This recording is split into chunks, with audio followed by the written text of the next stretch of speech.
Guys, good morning. আপনারা কেমন আছেন? আশা করি ভালো আছেন। আমিও ভালো আছি। এখন বাজে 11:52। বাজার থেকে এলাম। বাড়ির উপরে সব কিছু রেখেছি, কিন্তু টাকা ছিল না, তাই এটিএমে যেতে বাধ্য।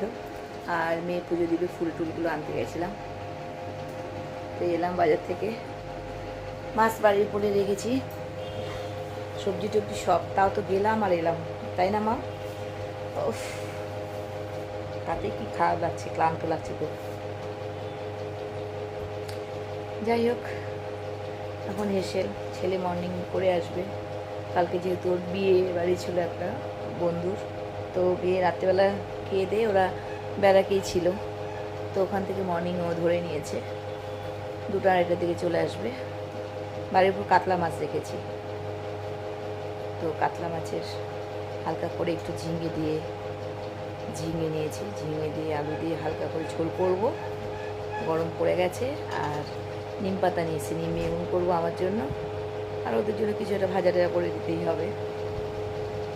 ডাল আছে কালকের। ভাল লাগছে না, হাঁপিয়ে গেছে, শরীরটা এত খারাপ, কি বলবো। যাই হোক, পরে দেখা হচ্ছে, টাটা।